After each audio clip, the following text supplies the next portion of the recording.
नमस्कार. आत्ताच आपण फर्स्ट डे फर्स्ट शो चिकी चिकी बुबुम हा पिक्चर बघितलेला आहे.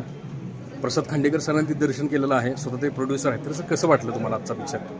हो, तसे हास्यजत्रा फेम पूर्ण टीम आहे, त्यामुळे काही डाऊटच नव्हता. त्यामुळे आम्ही जेव्हा त्याचा रिव्ह्यू वाचला एक 8 दिवसापूर्वी पेपरमध्ये, तेव्हाच मस्त ठरवलंच होतं की हास्यजत्राची टीम म्हणजे no doubt always any time boom boom boom boom boom होणारच आहे, म्हणजे पैसा वसूल असणार अगदी आहे. अगदी फारच मस्त. म्हणजे वी एन्जॉयड इट. आणि अच्छा. मला तर असं वाटतं की खूप म्हणजे टू बी कंटिन्यूड आहे. म्हणजे डेफिनेटली याचा पुढचा पार्टी येणार आहे. अच्छा. तर त्याची सुरुवात नक्की मराठी प्रेक्षकांनी तर आवर्जून बघावी, आणि कारण सगळे आपले हास्यजत्रेतले सगळी टीम team मेंबर आहे. आहेत. त्यामुळे सगळ्यांना डेफिनेटली हा पिक्चर खूप आवडेल. कसं होतं की रोजच्या व्यापातून थोडा वेळ काढून थोडं मनोरंजन हे केलं अगदी पाहिजे. अगदी येस येस. टेन्शन प्रत्येकाला आहेत, तर त्यातनं ही टीम तर हसवायचं काम करते आहे. हो, टीम खूपच मस्त आहे. म्हणजे याच्यामध्ये तुम्ही म्हणता तसं सस्पेन्स, थ्रिलर प्लस कॉमेडी. सगळंच एकत्र आहे. कॉमेडीचं तर काही डाऊटच नव्हता, कारण हास्यजत्रा आज पब्लिक म्हणजे मराठी बरोबर लोकं तर सोनीवर साता समुद्रापार पोहोचलेली आहे. अगदी साता म्हणजे पूर्णपणे पोहोचलेलीच टीम आहे ती.